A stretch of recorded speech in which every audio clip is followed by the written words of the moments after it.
Olá, tudo bem? Você vai assistir agora uma de nossas ministrações. Antes, queria pedir a você, dá um like nesse vídeo, se inscreve no nosso canal, ative as notificações e assim você fica por dentro de tudo que acontece aqui na Sião. Que Jesus te abençoe, bom vídeo para você. Ei, Sião, boa noite. Que Jesus abençoe você grandemente. Sua semana seja uma semana de vida e de vitória em todos os sentidos da sua existência, não é? Nós temos algumas pessoas nos visitando aqui, sempre tem. Então, você que está aqui pela primeira vez, assim, segunda vez, você é muito bem-vindo aqui no nosso meio. É um lugar bom para você estar e nós ficamos felizes com a sua presença e com a sua visita aqui entre nós. Nós estamos aqui num evento que chamamos de Compaixão. Na verdade, ele geralmente dura até o sábado, né? Depois do domingo a gente entra na nossa forma normal. É tão normal que hoje você conseguiu assentar-se aí no seu lugar preferido, não é verdade? Mais ou menos assim, não é? Porque sexta-feira você chegou aqui 5 minutos e já foi, né? Não conseguiu assentar no seu lugar, não é? Já teve gente que está acostumado a sentar aqui, vai sentar lá na galeria e pronto. Ontem, mesma coisa, não é? Ontem, na hora do apelo, tinha gente lá no fundo, aqui no meio, aqui na frente, entupido, porque é assim. Mas nós louvamos a Deus, então, porque podemos terminar esse tempo, e é um tempo de uma conferência anual. E esse ano foi bem conferência mesmo, não foi? Não foi? Não é? Aquele checklist de células, assim, ó. Sexta-feira, não sei você, eu saí daqui querendo uma célula para eu liderar. Fala a verdade. Não é? Pensei, nossa, esse negócio é o que existe. E foi muito bom, fizemos isso na sexta-feira, fizemos isso ontem, e hoje pela manhã tivemos uma palavra abençoadora da parte de Deus, e eu gostaria de chamar o pastor Roberto, lá da PIB de Copacabana, para estar aqui assumindo esse lugar mais uma vez. Você que está aqui desde sexta-feira, você já ouviu, não é? Você já ouviu ele falar um pouco do testemunho dele, muita transformação. A gente que conversa um pouquinho mais de perto, né? Hoje levei ele para almoçar lá na casa da minha mãe, não é, né? O cara está cheio de moral, não é? Almoçar lá na casa da minha mãe e do meu pai. Ouvimos um pouquinho mais da história e a gente vai ficando assim maravilhado com o Deus que a gente serve, um Deus de poder, de transformação, de libertação, e a gente fica feliz com isso. Recebemos ele com muita alegria aqui entre nós, é isso? Mantenha a mão erguida só um pouquinho, mantenha a cara que você estava. Dá para acreditar que alguns de vocês estão recebendo mesmo, com muita alegria, não é? Tem alguém aqui até fazendo um desaforo para nós, bem aqui na frente, mas nós não vamos falar com ele agora. Não é? Ótimo, mas é bom que você está aqui também. Beto, uma alegria receber você. Você está em casa, e nesse momento eu gostaria que nós fizéssemos aquilo que a gente sempre faz, não é? Eu vou pedir para o meu time, somente o meu time está em pé nessa hora, meu time somente se movimenta nessa hora, a menos que você precise muito, aí você vai se deslocar, né? A gente vai entender que você está numa necessidade, o restante de nós, todos bem acomodados, para um tempo de reflexão na palavra de Deus. Você pode orar nessa hora pela vida do Roberto, você pode orar por sua esposa, por seu filho, por seu ministério, faça isso, não é? Ore por todo mundo que está ouvindo, ore pela pessoa que está do seu lado ouvindo, ore por ele que vai pregar, faça isso nesse momento. Liberamos o teu servo, ele está livre, o Senhor deu a ele autoridade, e o Senhor o enviou, o Senhor o constituiu como um sacerdote da nova aliança. Deixa ele pregar em autoridade, deixa ele perceber a sua presença com ele. E toda a autorização que o Senhor já deu para ele. Nós oramos assim, no nome de Jesus. Amém, amém. Boa noite, Sião. Boa noite. Graça e paz da parte de Cristo Jesus, nosso Senhor e Salvador. Que Deus a todos abençoe. Já aquele momento, né? Mais perto do final do que do início. Bate saudade, né? Bate saudade, bate saudade. Eu acho que uma palavra aqui para o irmão que está aqui à frente. Quando a gente liga o modo pena com o adversário, o negócio está ruim. Está ruim. E eu confesso que esse ano eu comecei a sentir assim, misericórdia com o time lá da colina. Aí eu falei assim, não, gente, está ruim demais, né? Quando você põe pena, assim, poxa, mas caí de novo. Aí eu lembro do meu irmão é muito vascaíno. Porque eu sou com o Flamengo, meu irmão é com o Vasco. Vocês imaginem, nós morávamos no mesmo barraco, eu fiquei lá 24 anos, né, da minha vida, e nós dividíamos o mesmo cômodo, eu e meu irmão. Então, nós tínhamos um pacto de não agressão. Entendeu? O pacto de não agressão é o seguinte: nada nesse cômodo aqui referente a nenhum time. Nada. Não tinha. E eu lembro o dia, assim, tem uma cena muito clássica, né? Que eu lembro, minha mãe é uma pessoa durona, nordestina, durona. Sim, criou filho em favela, durona, uma criação. São outras histórias. Minha mãe dá um livro, são muitos causos, né? Como que a minha mãe me ensinou, o caminho, é um negócio interessante. Então, ela é muito durona. Então, poucas vezes eu vi minha mãe chorar na vida. Ela não tinha tempo para isso. Tinha que proteger os filhos daquele submundo, né? E eu lembro, nesse dia, quando eu peguei a última caixa, eram poucas, tá, gente? Deu em um carro, saindo de casa. Eu peguei a última caixa, arrumando as coisas. Aí eu vi minha mãe. Aí eu falei: ô mãe, tá chorando, mãe? Tô bem, pode ir. E eu lembro meu irmão rindo assim: graças a Deus que ele está indo embora. Quando eu tirei a última caixa do quarto, ele pôs um pôster do Vasco no quarto. Aí eu falei: olha aí, você sai, rapaz, do lugar, nós temos que marcar terreno. E acontece assim, coisas ocultas acontecendo. Mas está lá, depois que eu saí, ele só padeceu. Enquanto eu estava lá, ele vivia na primeira divisão. Eu lembro isso aí. Mas eu estou com muita saudade já. Hoje foi muito bom o almoço lá com o seu José, com a dona Maria, pastores queridos, e vocês são uma igreja linda, essa cidade é linda. E eu creio mesmo que Deus tem algo muito especial para essa cidade. Mas isso depende muito do seu sim, depende muito...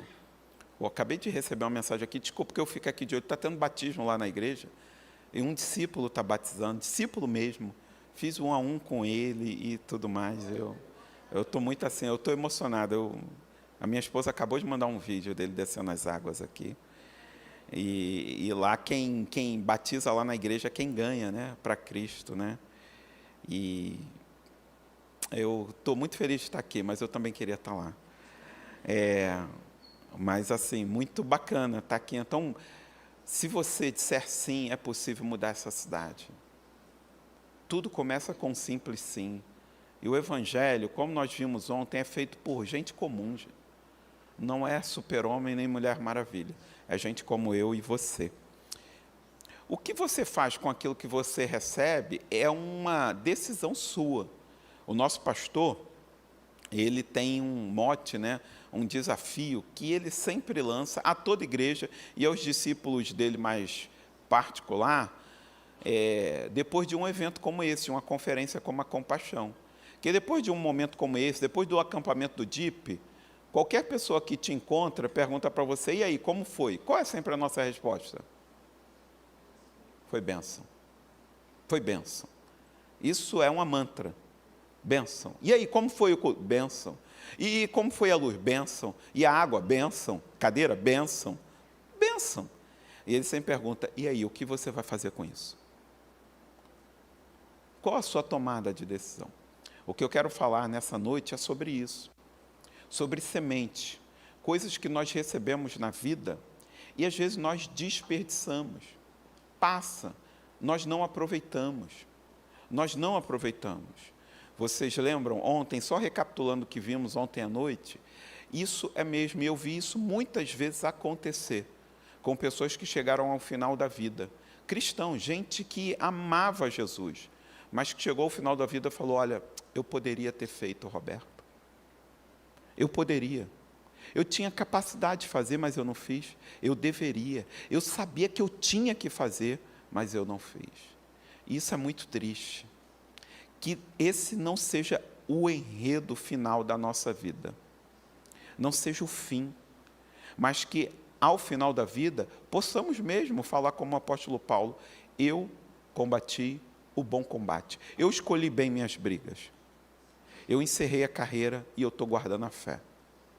Estou indo para a casa do justo juiz, o qual me dará o grande tesouro nesse dia final. É isso. A vida cristã é isso, esse é o desejo. Agora, para isso, você vai ter que aproveitar as sementes da vida e não desperdiçar. sementes que ao longo da nossa caminhada nós vamos recebendo. Talvez você tenha recebido aqui com o Otávio, vendo lá o que aconteceu com seus filhos, sobrinhos, aqui durante os cultos, palavras que você recebeu. Essas sementes são suas. Você, já dando um spoiler para ti, é terreno, é terra. E você decide o que vai fazer com isso. Tem gente que ouve. Você imagina quantas pessoas que ouviram e tiveram oportunidades ímpares na vida. E passaram. E outros que você olha, nossa, eu lembro desse menino, dessa menina, quando começou, lá na igreja, eu lembro. Eu lembro. Na biografia de William Butler, que é o fundador de Exército da Salvação é uma organização cristã, é uma igreja cristã, mas eles têm um braço social muito forte, eles são oriundos do metodismo. E na biografia dele, quando ele morreu, Londres parou. Foi no século XIX, mas você consegue, tem uma película bem precária no YouTube, você bota lá, sepultamento do William Butler, você vê assim, Londres parando, o cortejo parando, as pessoas chorando. Ele de fato marcou aquela cidade. E conta na biografia dele que um homem estava lá chorando, urrando, e chamou muita atenção das pessoas.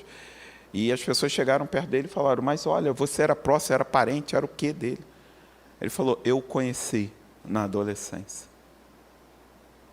E ele me falou que Deus faria algo espetacular no mundo. Eu só não quis ir com ele. Hoje eu me arrependo. Eu me arrependo. Então aproveite as sementes da vida. Abra sua Bíblia no texto que está aí posto, Lucas capítulo 8, a partir do verso 4. Um texto bem conhecido.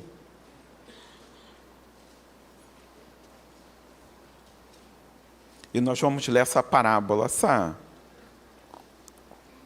história muito pedagógica que Jesus traz para todos nós. Você achou? Ligou? Conectou? Diz assim a palavra do Senhor. Reunindo-se uma grande multidão e vindo até Jesus, gente de todas as cidades, ele parou e contou esta parábola. O semeador saiu a semear. Enquanto lançava a semente, parte dela caiu à beira do caminho, foi pisada, e as aves do céu a comeram. Parte dela caiu sobre pedras, e quando germinou, as plantas secaram, porque não havia umidade. Outra parte ainda caiu entre os espinhos, que cresceram com ela, e a sufocaram, levando as plantas a morrerem. Outra ainda caiu em boa terra, cresceu e deu boa colheita, a 100 por 1. Tendo dito isto, exclamou, aquele que tem ouvidos para ouvir, ouça. Seus discípulos perguntaram, o que significa aquela parábola? Ele disse, a vocês foi dado conhecimento dos mistérios do reino de Deus, mas aos outros falo por parábola, para que, vendo não vejam, e ouvindo não entendam. Este é o significado da parábola. A semente é a palavra de Deus. As que caíram à beira do caminho são os que ouvem. Então vem o diabo e tira a palavra do seu coração, para que não creiam e não sejam salvos. As que caíram sobre as pedras são os que recebem a palavra com alegria quando a ouvem, mas não têm raiz. Creem durante algum tempo, mas desistem na hora da provação. Os que caíram entre os espinhos são os que ouvem, mas, ao seguirem o seu caminho, são sufocados pelas preocupações, pelas riquezas e pelos prazeres dessa vida, e não amadurecem. Mas as que caíram em boa terra são os que, com um coração bom e generoso, ouvem a palavra e retêm e dão fruto com perseverança. Deus, é a tua palavra, quero rogar por graça e misericórdia e pedir que o Senhor aplique aos nossos corações, tira toda a preocupação. Deus, que todo o nosso pensamento estejam, ó Deus, agora cativos, nossos pensamentos, nossos sentimentos, ó Deus, nossas preocupações, todos estejam cativos ao Senhor. E que a luz do Evangelho ilumine as nossas mentes e o fogo do Espírito aqueça os nossos corações. Em nome de Jesus, amém e amém. Essa parábola, ela é muito pedagógica. Por quê? Porque ela marca um ponto muito importante no ministério de Jesus. Aqui, nesse momento, Jesus ele muda a ação pedagógica dele. Ele muda a forma de ensino dele. Ele dá uma virada muito aguda, né? Uma virada mesmo, uma curva fechada. Ele muda completamente a maneira dele se comunicar e ensinar para os discípulos. Todas as parábolas de Jesus, elas tinham como foco principal os discípulos, e algumas o povo que ouvia Jesus. Nunca ele dirigiu parábolas aos líderes religiosos. Isso é uma coisa muito interessante. E por que Jesus muda a pedagogia dele? Até então, Jesus vinha com os grandes sermões dele. Por exemplo, o Sermão da Montanha. Então, essa era a forma dele ensinar. Um ensino mais sistematizado, mais profundo. Algo muito próximo àquilo que era feito pelas escolas judaicas da época, né? Só que com um diferencial. Aquilo que nós vemos, por exemplo, no Evangelho de Lucas mesmo, capítulo 4. Quando ele termina de ensinar no capítulo 4, quando ele diz, e o Espírito do Senhor está sobre mim, e ele diz, hoje se cumpriu essa palavra do profeta Isaías. E o texto diz, todos ficaram admirados, porque até então ninguém ensinava com tamanha autoridade. Então era um ensino naquela linha, só com autoridade. Aqui ele insere parábolas. Ele começa a trazer. E isso não era muito bem feito, pelas autoridades judaicas, e não era uma opção. Então, quando as autoridades judaicas usavam parábolas, eram parábolas muito curtas, então poderiam ser mais ditados do que parábolas, e não era muito bem aplicado, não tinha a ver com o cotidiano. Jesus começa a trazer com essas parábolas coisas do cotidiano. É como se Jesus quisesse mostrar para esses discípulos que aquilo que eles recebiam desse novo ensino do reino dos céus tem que agir diretamente no cotidiano. Então você percebe que as parábolas, todas elas tinham a ver com o cotidiano, eram coisas daquela vida, daquela realidade, eram coisas que eles vivenciavam, eles sabiam o que estava sendo dito, era muito aplicável. Então, todo o nosso ensino e a nossa ação de ensino tem que mexer com o nosso cotidiano. Então, nós estamos aqui num momento de abastecimento, num momento de cura. Então, aqui é um hospital, é um posto de gasolina, mas é amanhã, no dia a dia, que nós devemos mostrar aquilo que nós aprendemos. Então, isso é muito interessante, porque o que Jesus quer trazer é para eles, vocês têm que colocar em prática. E é interessante, porque essa parábola? O texto dá um destaque. Então, Jesus contou esta parábola. É esta parábola. E, dentre todas as parábolas de Jesus, esta é a mais explicável. Porque ela mesma se explica. Você vai ver que outras parábolas não têm uma explicação. Jesus conta a parábola. Algumas eu fico pensando que no secreto ele contou para os discípulos o que significaria, mas muitas ficam para a sua interpretação, para o seu entendimento e para aguçar a mente deles e despertar curiosidade. Então Jesus traz algo muito prático e muito pedagógico. Assim deve ser a vida cristã, ela tem que mexer com as nossas práticas. Então qual é o ponto aqui? Não desperdice as sementes da vida que você vai recebendo. E não desperdice por quê? Porque nós, ao longo da caminhada, nós recebemos muito do Senhor. E nós somos tendenciosos ao desperdício. Nós somos, assim, temos a tendência de sermos consumistas ao extremo. E a nossa sociedade, ela permite isso, o desperdício. Então, o que eu quero trazer aqui nessa manhã e pensar que desde sexta-feira você vem se preparando na sua conferência anual, e isso é uma série de eventos e acontecimentos que tem a pré-conferência, o pastor, a liderança, nas células, tudo para convergir para uma direção, mudar Maringá. E você está recebendo coisas, você pode desperdiçar. Então, qual é o meu ponto aqui? Você não pode. Isso que atinge tanto a nossa sociedade, a sociedade brasileira, não pode acontecer com a igreja. Nós desperdiçarmos aquilo que estamos recebendo. Para você ter uma ideia, como que isso é muito comum na nossa sociedade, de toda a água potável que nós produzimos, nós perdemos mais de 40%. Você tem ideia do absurdo que isso é? Para outras nações, isso é um escândalo. Em 2008, o Japão passou por um movimento nacional, mexeu com todo o país. Eles ficaram horrorizados que depois de um estudo, eles descobriram que eles estavam desperdiçando muita água, da água que eles produziam. Muito. Eles estavam desperdiçando por ano 3% da água que eles produziam. Vocês não têm ideia do movimento de obras no país inteiro para eles recuperarem isso. Cidades inteiras tiveram suas tubulações trocadas. Você imagina, 3%. Eu quero te fazer algumas perguntas para você pensar com sinceridade, um momento de check-up. E pensar na sua caminhada cristã, se ela tem 10, 15, 20, 30 anos, quanta coisa que você já desperdiçou, que você recebeu do Senhor, que você poderia hoje estar num nível, numa posição, numa ação, num movimento do Senhor assim, tremendo, cheio de discípulos, transformando tanta gente que passou pela sua vida, tantas palavras que Deus falou assim, vai lá, fala com ele, fala com ela. E a gente desperdiça, perde essas oportunidades. Então lembra, quando você foi impactado por uma palavra do céu, você lembra? Teve um momento da sua vida que uma palavra te impactou.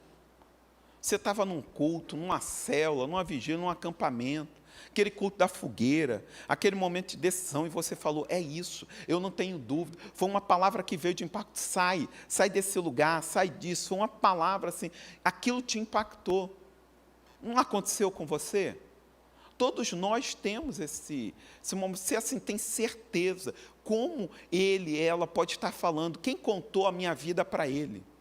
Quem contou a minha vida para ela? O Senhor está falando contigo. Uma palavra do céu que veio e te impactou. Lembra quando você foi desafiado por uma palavra do céu?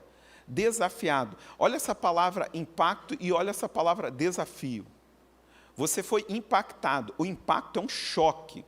É um choque. Você fica chocado. Entendeu? Você diz assim, eu não acredito. Você senta. Você precisa respirar quando você é impactado. E quando você é desafiado, você levanta. Então, o impacto te põe sentado. Você não tem ideia. Eu uma vez fui impactado por uma palavra. Impactado mesmo. Eu não sabia o que estava acontecendo. Eu sentei e parei. Foi o dia da minha conversão. Eu falei assim, como ele sabe disso? Quem falou isso para ele? E eu fiquei ali. Agora, eu já fui desafiado por uma palavra. Desafiado, eu tinha certeza, era uma palavra do Senhor.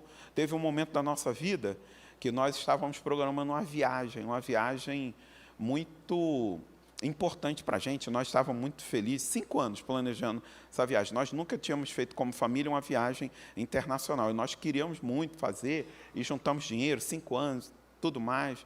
E eu lembro que em uma célula é um lugar perigoso. Cuidado. Célula lá em casa, era uma outra pessoa, né, que estava lá ministrando, e eu lembro que essa pessoa, ela falando, ministrando, e ela chegou e falou, você sabe, porque você está planejando coisas. Você sabe que essas coisas que você está planejando é porque você quer, porque você gosta, e o que você gosta, você planeja, você toma cuidado. Mas eu sei os planos que eu tenho para vocês. Planos de paz. Eu falei assim, nossa, desgraçado. Por que isso? Aqui agora? E Deus já tinha falado para mim. Você não vai para essa viagem. Você vai para onde? Você vai levar o seu filho, que tem 5 anos, para o seu pai conhecê-lo. E eu falei, não vou não. Ele nunca ligou para o meu filho. E naquela sala Deus falou assim, você vai. A viagem é essa. Eu falei, não vou não. Eu fui desafiado. Você lembra uma palavra que te consertou? Uma palavra do céu que te consertou. Olha agora essa outra palavra, conserto. A gente está falando de impacto, desafio, agora é conserto. Foi uma palavra do céu que te consertou. Todo mundo tentou, o cônjuge falou, liderança falou, todo mundo. Veio até o arcanjo falou com você, e nada. Mas aquela palavra chegou e te consertou. Mais ou menos como a história do Jacó, lá no Val de Jaboque. Lembra do Jacó no Val de Jaboque? É fantástico aquilo, porque ele se põe a lutar com Deus. É um embate mesmo. Pensa naquele octógono, pensa naquele momento. O negócio ali, assim, 5 rounds. É luta de título mesmo. É luta de título. E o cara sai o quê? Manco. Então você imagina assim, Jacó saindo do Val de Jaboque. Então é um vale. Né? O Vale de Jaboque, o Val de Jaboque. Então, se é vale, ele desce e para sair tem que subir. Todo vale tem esse processo, gente. A gente está para entrar numa série lá na igreja sobre vales. Esse é o primeiro processo de vale. Todo vale você desce. Para sair, você tem que subir. Não tem como sair de vale sem subir. Então, você quer sair do vale, a ajuda está no alto. Tem que subir. Se continuar olhando para o nível do vale, fica no vale. Então, ele sai do vale. Você imagina, ele está saindo manco. Ao amanhecer.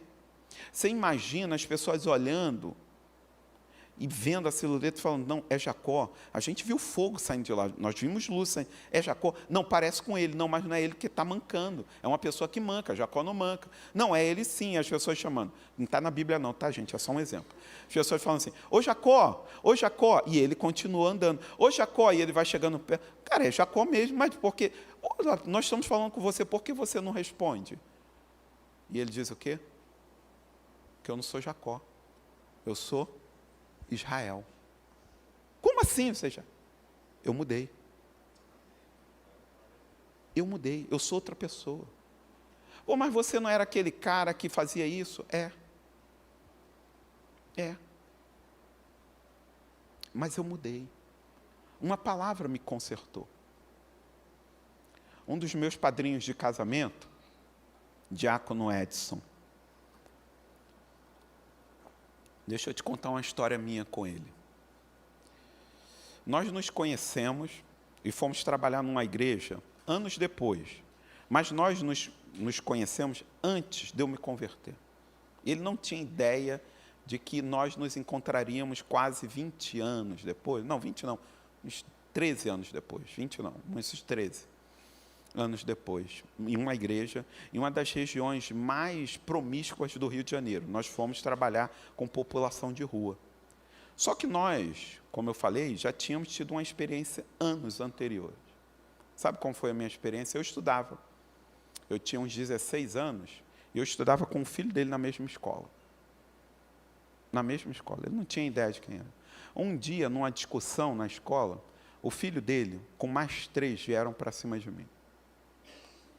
Eu era da guerra.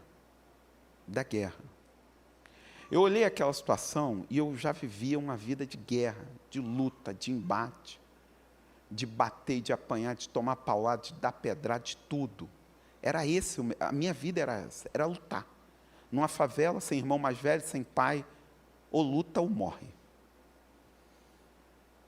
O filho dele veio, eu falei, eram 3, 2 maiores que ele.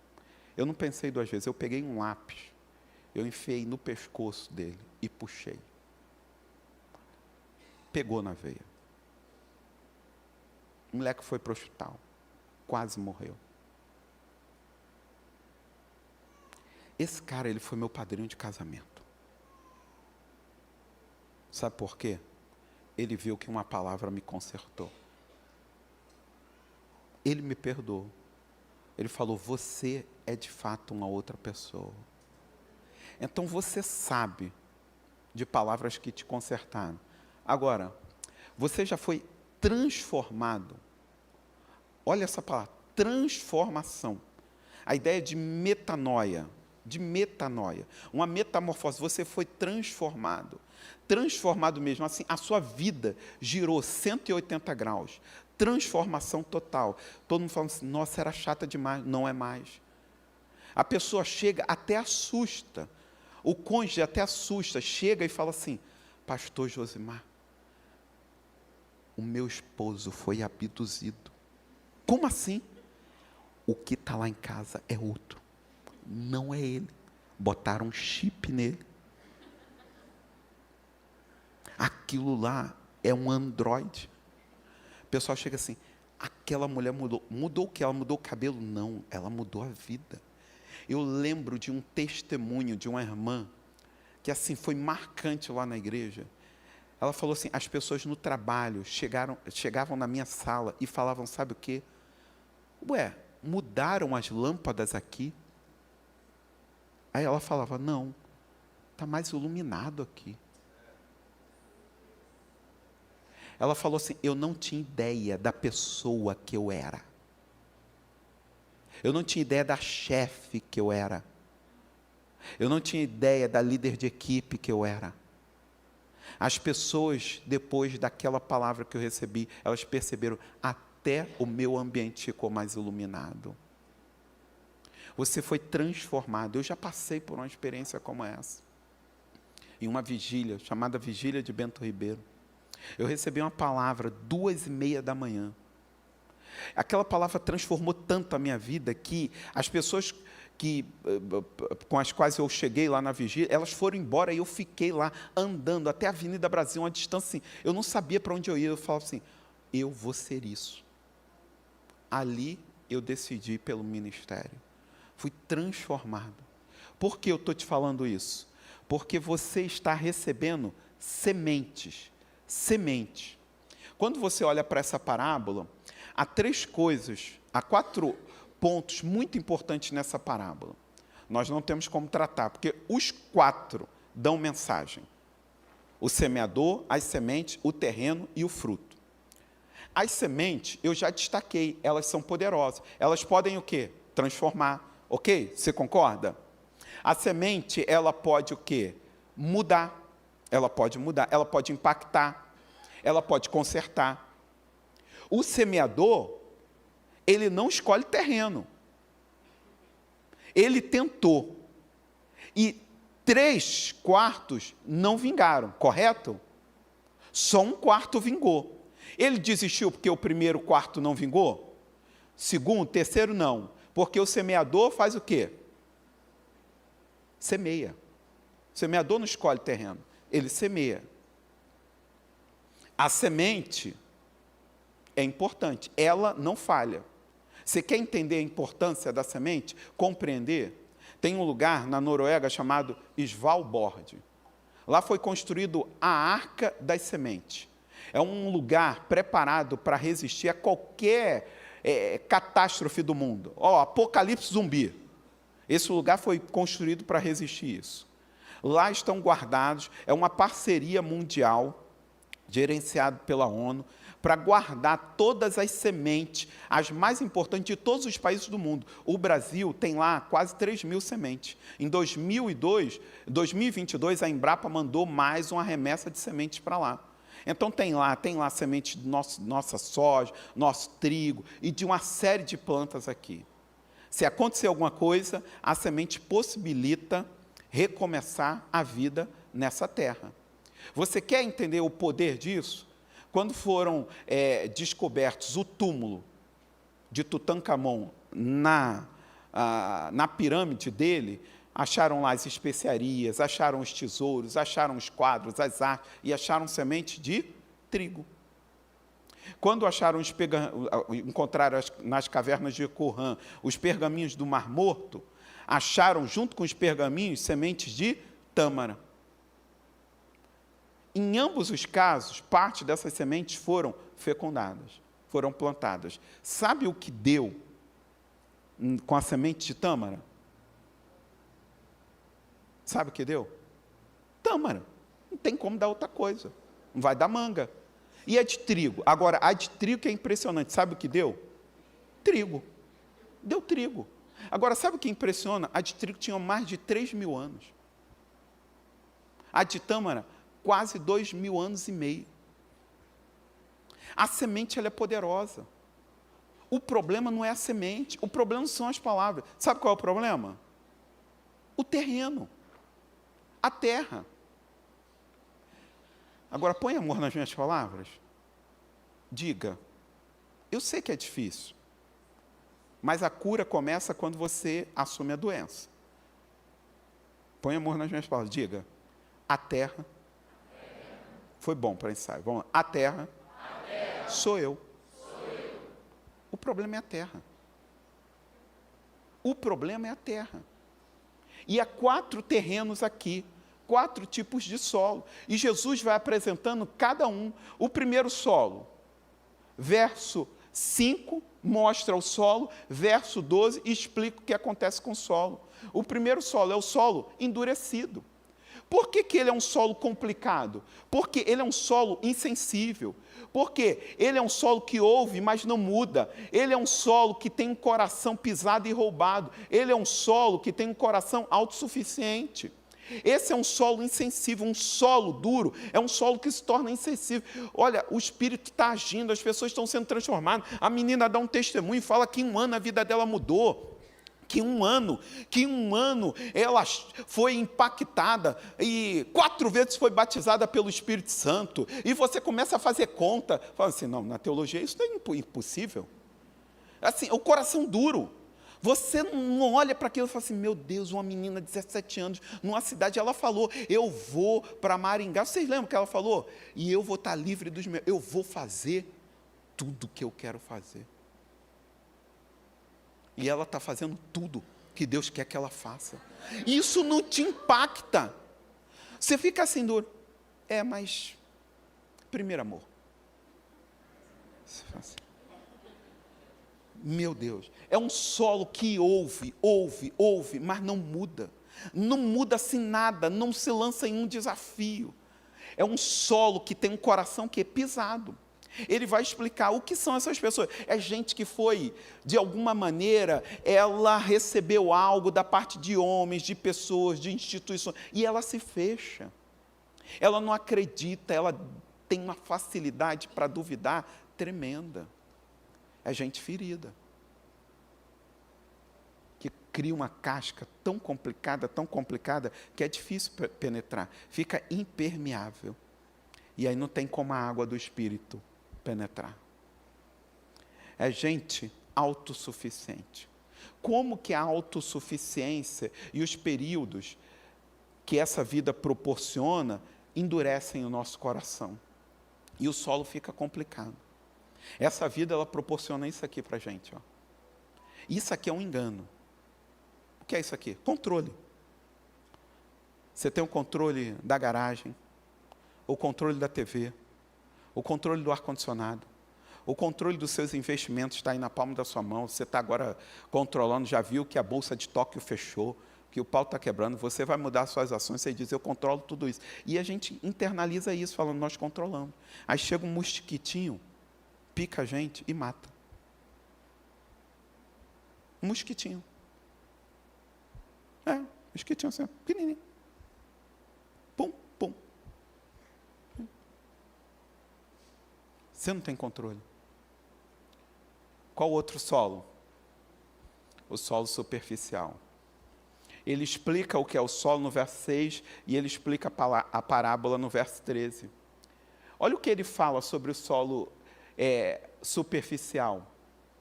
Ele é um solo imediatista. Essa coisa do superficial, gente, é uma das maiores facetas da nossa época. Por quê? A nossa época, a nossa geração, é uma geração da informação. A informação está na palma da mão. Está na palma da mão.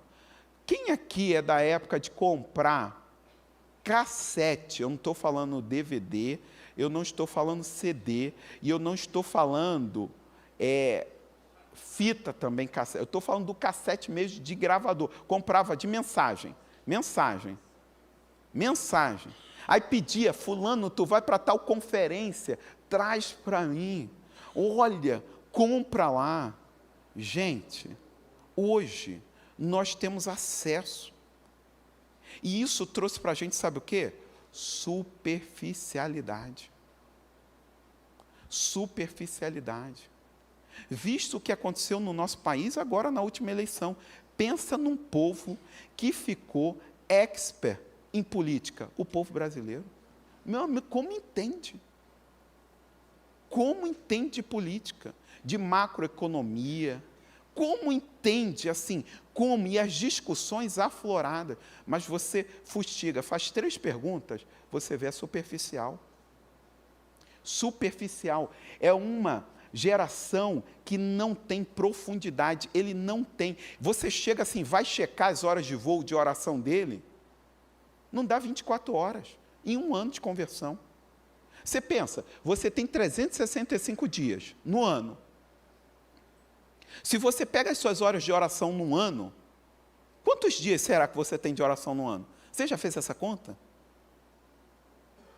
Pensa. Pensa. Quantas horas de oração você tem no ano? Você chega, a pessoa tem, às vezes, gente, misericórdia, 60, 80, 140 minutos de oração no ano.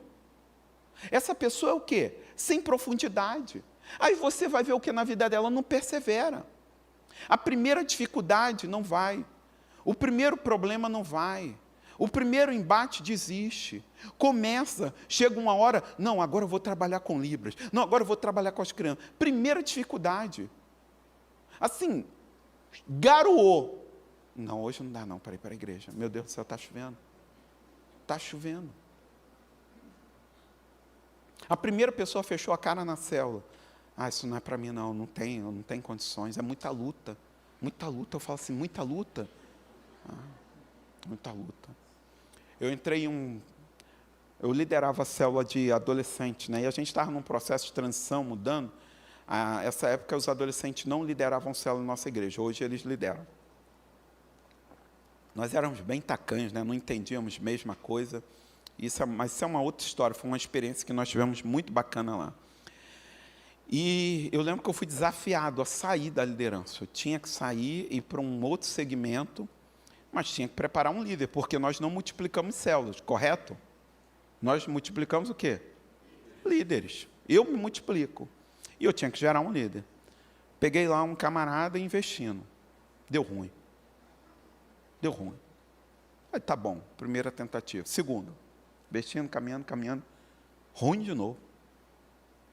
Só que o negócio foi gradando. Chegou o terceiro. Investindo. Deu ruim, mas já foi um ruim assim, ó.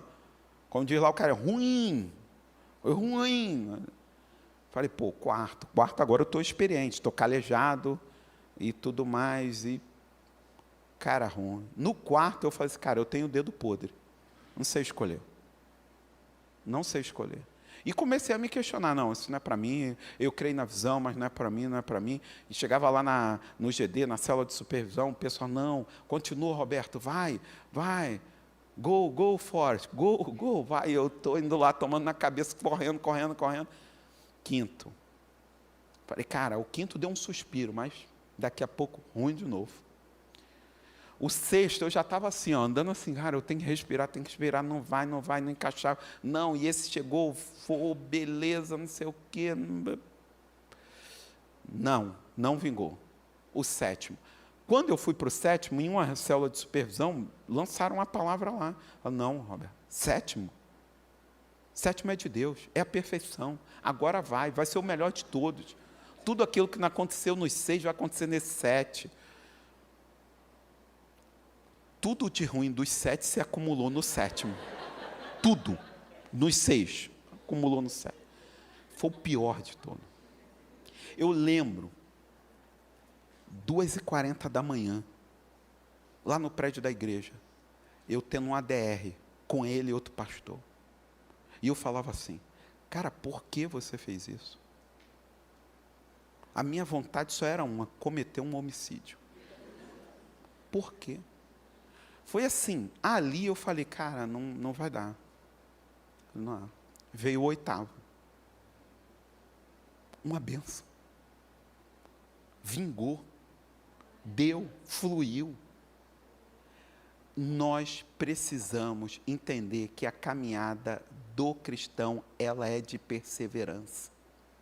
Nós somos o que bate a porta, o que pede, o que busca, porque o que bate, a porta se abre, o que pede, recebe, e o que busca, encontra. Nós estamos em movimento de querer mais do Senhor. Não deu certo agora, mas vai dar depois. Não deu nesse momento, mas vai dar acolá. Então, a vida cristã é assim. O outro solo é um solo de espinhos. De espinhos. Todos eles mostram facetas da nossa sociedade e da nossa realidade. O que impacta nesses solos de espinho? Ocupam-se demais, invertem as prioridades, perde o prazer e a satisfação e sufoca o fruto. Olha o que ele diz. Olha o que ele diz. Quem são esses que crescem no meio dos espinhos? É gente que empolga, é gente que vai, mas daqui a pouco começa a se preocupar. Começa a falar, não, mas eu tenho isso, mas eu tenho aquilo. E começa a vir o quê? Os boletos. Os boletos. Os boletos, eles sempre vão existir, gente. Você com depressão, sem depressão. Você feliz, alegre. Você bem na igreja, sendo bem. Sempre vai ter. Então, todos nós temos, como diz a Aline, o esposo do pastor Adonias, nós temos um saco cheio de desculpas. É fácil achar desculpas para não fazer. É fácil. Todo mundo aqui, não tem ninguém hoje, nessa sociedade moderna, nas cidades, que não tenha ocupação. Olha as crianças. Gente, quem aqui tem 40 anos? 40 anos. 40, levanta, 40 anos. Você tinha 3 meses de férias. Estou mentindo? Eu estou mentindo? 3 meses, as férias eram 3 meses. Final de novembro parava, não era isso? Você tinha dezembro inteiro, janeiro inteiro, e só voltava depois do carnaval, correto? No meio do ano era o quê? 1 mês de férias. 1 mês de férias. 1 mês de férias. Vamos falar, as crianças estão lá embaixo, né? Porque eu vivo falando que eles não fazem nada. As crianças estão ocupadas. Você pega criança tomando Ritalina. Os pais socando Ritalina nas crianças. É um negócio assim, é uma ocupação. Você chega, você encontra uma pessoa e diz assim, fulano, não vejo fulano, não vai ao acampamento, está no prézinho. Não é pré-vestibular, é para entrar na escola X. Ah, tá, aí entra na escola. Não, e agora? Agora está preparando para o pré. Agora é o pré-vestibular. Tá bom, entrar na faculdade, agora está na faculdade. Conseguiu um estágio, agora está no estágio. Agora é trainee, saiu, trainee. Tá. Agora ele foi promovido, efetivado. Fez seleção para o mestrado. Não dá, coitado, fica aí, coitada. Seleção para o mestrado, mestrado, depois do mestrado vai servir. O orientador chamou para o doutorado. O doutorado é sanduíche. Mas depois disso, agora assumiu um cargo de diretoria lá na empresa. Agora ela vai fazer um pós-doc. E é sanduíche de novo. Está lá. Daqui a pouco a pessoa morre. E não serviu. Já bateu a meta da meta. Pegou a meta, dobrou a meta. Depois triplicou a meta. Depois quadruplicou a meta. Ele está falando, não, quando. É gente que inverte as prioridades. Orava pelaquela casa de campo de praia. E falava, não, esse carro aqui vai servir o Senhor. Essa casa aqui vai servir o Senhor. Mentira. Mentira, virou um Deus. Virou um Deus. Não, porque quando eu chegar nesse cargo aqui, não, eu vou poder. Nada. Não move uma palha no reino. Uma palha. Perde o prazer e a satisfação nas coisas do Senhor. Sabe o que vira isso aqui? Um evento religioso. Aí passa a viver de datas. Páscoa, Natal, Dia das Mães, Dia dos Pais, esses eventos. Mas responde lá para o IBGE o que você é, cristão evangélico. Amém, tá bom. Está na estatística. O que não tem? Fruto. E esse que é o ponto de toda a parábola. Você pode ser o que você quiser. É uma capacidade que Deus nos dá. Mas o ponto é, se não tiver fruto, de nada valeu a pena. De nada valeu a pena.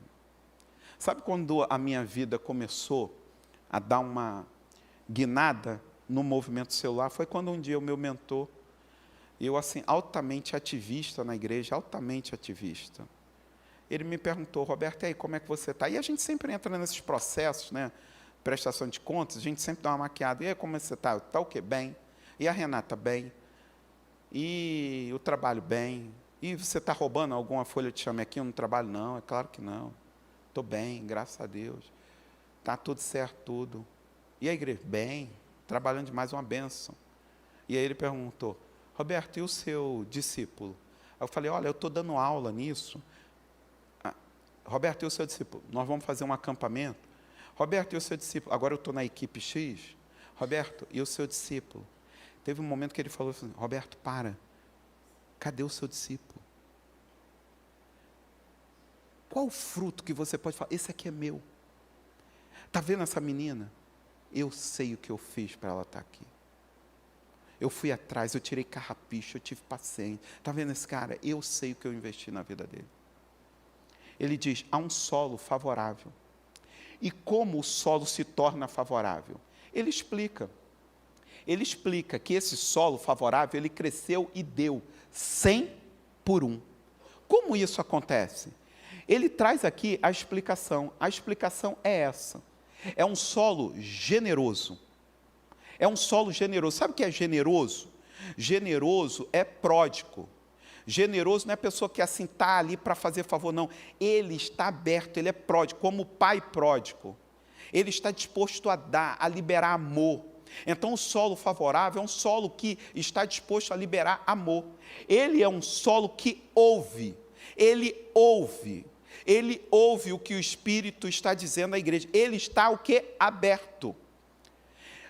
Está aberto não é quem fala, está aberto é quem ouve. Quem ouve, quem tem a capacidade de ouvir é uma pessoa aberta. Aberta. Isso é o início da transformação em qualquer relacionamento. Uma pessoa que é aberta no relacionamento é uma pessoa que ouve. É uma pessoa que ouve. E por ouvir, ele retém. Ele tem essa capacidade de ouvir e reter. Reter o que é bom, separar o que não é bom. Então, esse solo se torna favorável. Você quer isso?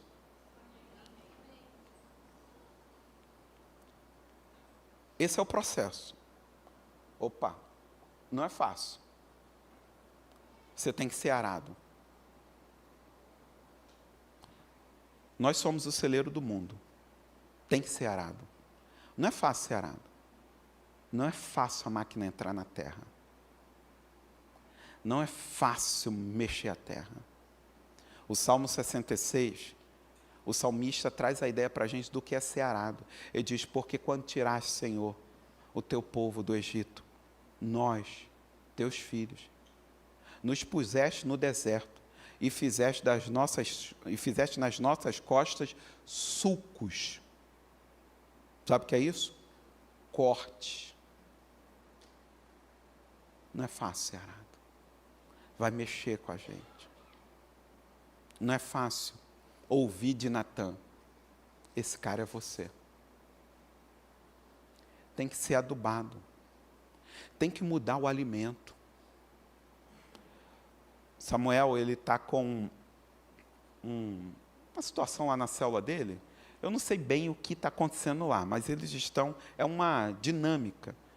Já há 3 semanas na célula deles. Talvez os mais novos aí sabem como que é isso. Eles estão com um vasinho de planta. É o tamagotchi deles. Andando para cima e para baixo. Um vasinho, pequenininho. Pegaram uma sementinha. Tem lá uma dinâmica. Eu não sei qual é o enredo. Mas eles têm que cuidar daquela planta. E ela tem. É uma dinâmica e eles estão, não sei quantos dias eles vão levar e vai ter um momento de oração, não sei. É uma situação para convidar pessoas, para entender o cuidado da semente. Estava chorando semana passada. Por quê? Morreu a planta. Lá morta. Eu quase fiz o sepultamento da planta também. De cachorro para planta. Sabe o que era? Falta de quê? Adubo. Eu botei adubo na noite. Uma noite lá. Antes de dormir, coloquei adubo.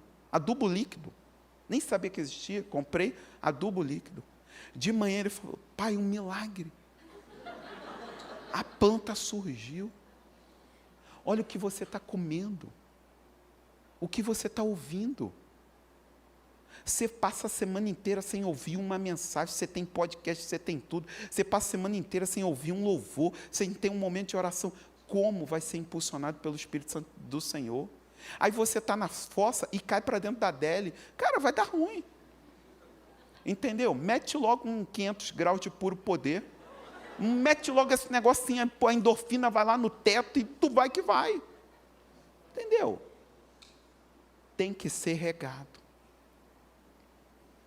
Tem que receber coisas do céu, do Espírito. Por quê? Tem o desafio de ser frutificado. Você recebeu e tem recebido dessa igreja, desse púlpito, que tanto se preocupa com a missão. Agora você é a terra, você decide. Como você vai tratar as sementes. Eu quero orar por você e com você. Eu quero. Eu não sei qual solo que você é, mas você sabe. Você sabe. Se você é um solo duro, no seu lugar, eu gostaria de orar por você. Põe a mão no seu coração. Você sabe se você é um solo duro. Você, cara, eu sou incrédulo, eu questiono, eu duvido. Você sabe, mas você está falando, mas eu não quero ser mais assim. Talvez você seja assim, um solo, sabe o quê? Superficial. Você está empolgado, não, agora vamos, pastor. Poxa, PJ para cá, PJ para lá, liga, manda 10 WhatsApp, eu vou ganhar Maringá para Cristo. Daqui a pouco todo mundo tem que te ganhar. Lá, fazer chamego, falar, você é importante, você é maravilhoso, você é linda, sem você o universo para, volta. Superficial. Talvez você seja um solo, sabe o que? Sufocado. Se você é um solo superficial, põe a mão no seu coração, eu quero orar por você. Se você é um solo que está sufocado, você falou, quando eu mudar essa fase na empresa, eu vou servir ao Senhor. Quando esse menino crescer, melhorar, eu vou servir ao Senhor.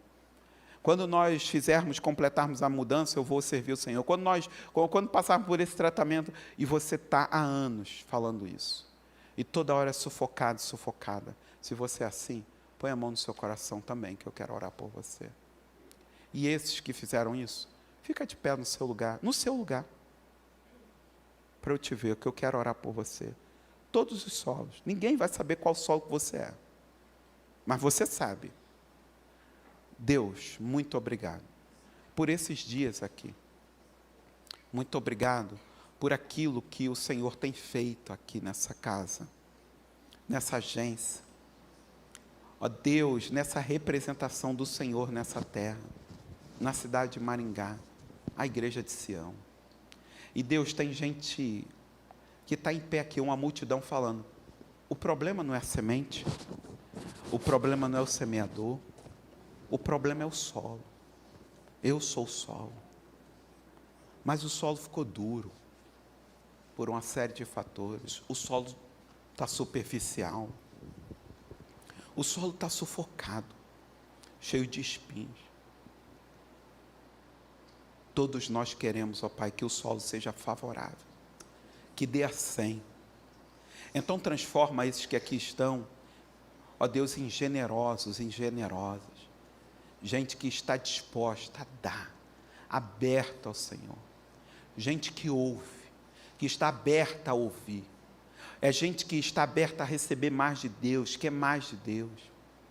E está retendo nesse momento tudo que é do Senhor. Faça isso, Deus. E que esses multipliquem a 100. Em nome de Jesus. Amém e amém. Amém.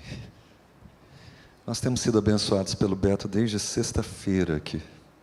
É isso mesmo, pessoal? Quem está aqui desde sexta? Foi isso mesmo, sexta, sábado. E tem sido bom para nós. Ô Beto, onde você vai? Vem aqui.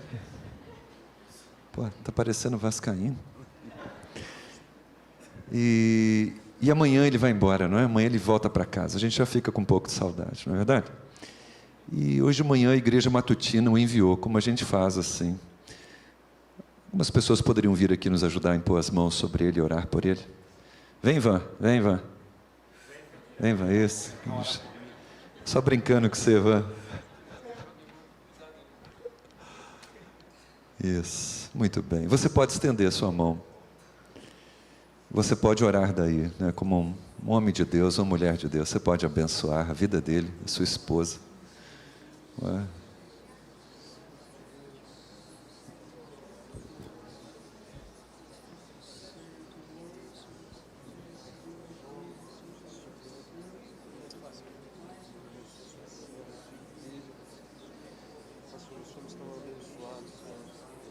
Oh Deus, que bom, teu reino é um reino rico.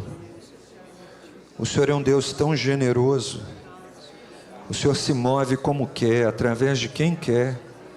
O Senhor faz o que quer. E tudo que o Senhor faz é para a glória exclusiva do teu nome e para a bênção dos teus filhos e filhas. Então nós agradecemos por esse tempo tão bom que o Senhor nos proporcionou nesses dias. Agradecemos pela vida do Roberto, que o Senhor chamou das trevas para a luz, e na vida de quem o Senhor tem investido, e através da vida de quem o Senhor tem abençoado tantos. Nós agradecemos por esse tempo. E agora nós o enviamos de volta para seu filho, para sua esposa, para aquela igreja, para os seus afazeres. Nós o abençoamos em nome de Jesus, como teu povo, como família, nós o abençoamos em nome de Jesus. Abençoamos, Deus, a PIB Copa, que continuemos a ouvir falar dos feitos do Senhor através daqueles irmãos ali. É a bênção que nós invocamos da parte do Senhor, meu Pai, nessa hora, em nome de Jesus. Amém. Amém.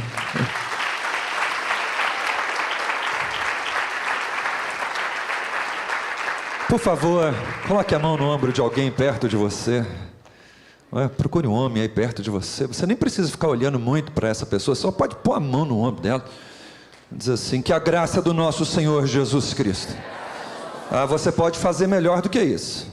Diga: que o amor de Deus nosso Pai,